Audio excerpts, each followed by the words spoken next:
bahasa itu sangat mempengaruhi pola pikir siswa, mempengaruhi mental siswa, mempengaruhi kalau misalnya mau menggambar itu mempengaruhi juga bahasa itu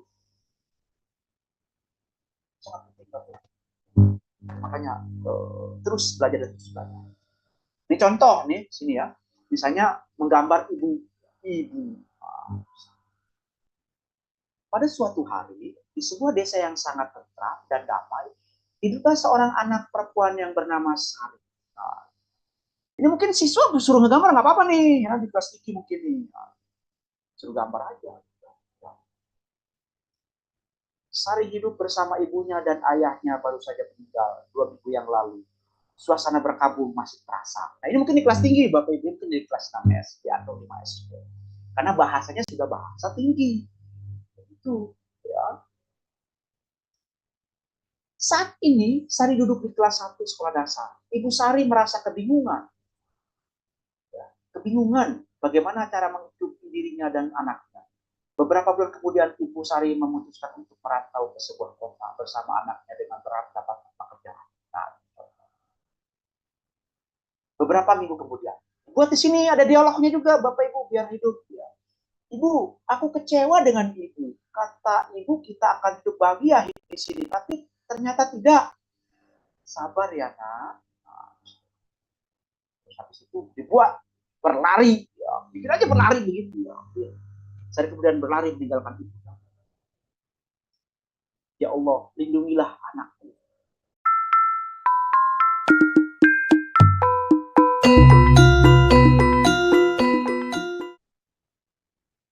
Nah, memasuki literasi sains, Bapak Ibu, menurut Paul DeHaat dari Stanford University, memang di sini adalah tindakan memahami sains dan bagaimana caranya kita bisa mengaplikasikannya pada kehidupan sehari-hari. Karena memang kalau kita berbicara terkait sains, itu sangat erat kaitannya pada kehidupan sehari-hari, terutama di kehidupan anak didik kita yang pada tingkat sekolah dasar, seperti itu. Jadi kapasitas untuk menggunakan pengetahuan dan kemampuan ilmiah, mengidentifikasinya, terus menarik kesimpulan, di mana kesimpulan itu nanti berdasarkan bukti dan data yang mereka dapatkan di dalam pembelajaran. Maksudnya di dalam pembelajaran kan pasti ketika kita mengajarkan terkait materi IPA, nah biasanya kalau tidak ada eksperimen itu kurang kurang mengena gitu ya Bapak Ibu ya. Karena kan kalau kita berbicara terkait sains itu tidak hanya teori saja, tetapi bagaimana anak-anak itu juga bisa memahaminya melalui eksperimen.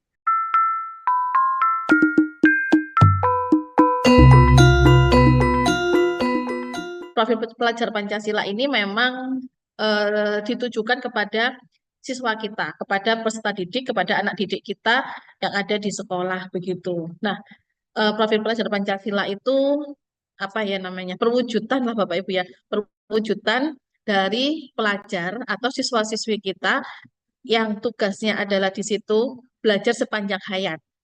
Nah, otomatis dengan adanya pelajar yang sepanjang hayat itu pastinya akan memiliki kompetensi yang sangat global, yaitu di nilai-nilai Pancasila. Gitu ya Bapak Ibu ya. Nah, di nilai-nilai Pancasila itu disampaikan atau dituangkan di profil pelajar Pancasila yang ada 6 ini.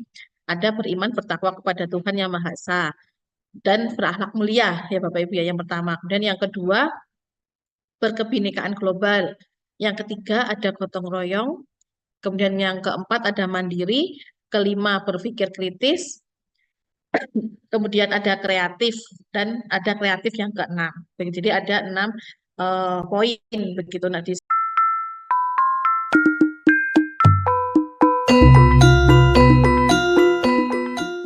Oke.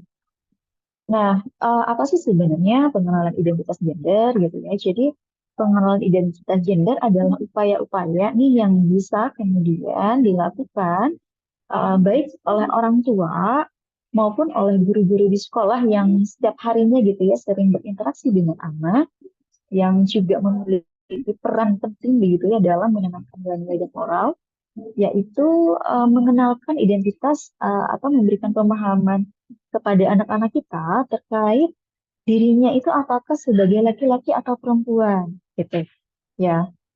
Nah, kemudian juga pengenalan identitas gender itu sebenarnya bisa kita lakukan sejak dini ya, tidak hanya dimulai dari SD, bahkan sebelum itu sudah bisa kita lakukan ya. Nanti di materi berikutnya akan ada usia-usia tahapan pengenalan identitas gender beserta apa saja sih yang kemudian bisa kita lakukan, entah itu sebagai orang tua maupun sebagai guru di sekolah gitu. Nah, identitas gender ini bisa dipengaruhi oleh berbagai faktor, Bapak Ibu semuanya, gitu ya. Bisa dari faktor biologis, gitu ya, faktor sosial dan faktor budaya, gitu.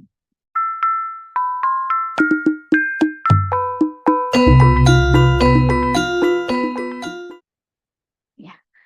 Jadi cerita ini ditujukan untuk siswa sekolah dasar, khususnya nanti ketika digunakan oleh Bapak Ibu sebagai media pembelajaran, bisa digunakan oleh siswa Sekolah Indonesia Kuala Lumpur, Malaysia untuk jenjang sekolah dasar. Oleh karena itu, kita bisa mencoba untuk memahami dulu minat dan pemahaman anak-anak pada tingkat tersebut, sehingga bahasa yang kita gunakan bisa disesuaikan dengan tingkat perkembangan siswa sekolah dasar. Termasuk isi dari cerita disesuaikan dengan kemampuan mereka.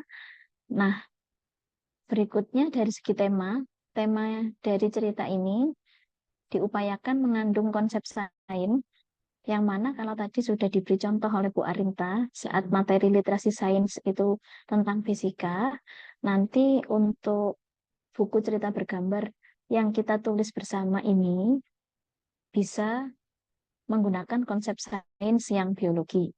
Ya, tapi materi yang ada di SD.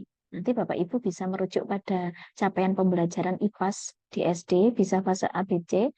Mungkin antara lain kalau saya lihat ada panca indera, kemudian hewan, tumbuhan, pernafasan, pencernaan, peredaran darah gitu ya. Itu yang nanti dan lain sebagainya nanti bisa disesuaikan dengan materi di IPAS di SD. Berikutnya juga diupayakan mengintegrasikan profil pelajar Pancasila yang tadi sudah disampaikan juga oleh Bu Murtias. Ada beriman, bertakwa, berakhlak mulia, berkebinekaan global, gotong royong, mandiri, kreatif, bernalar kritis. Tidak harus semua dimasukkan di cerita, Bapak Ibu. Bisa dipilih, ya bisa salah satu atau dua atau tiga dimasukkan di dalam cerita. Nah, untuk konsep sains dalam hal ini fokusnya ke biologi nanti juga bisa dipilih dan ditata biar tidak sama begitu ya.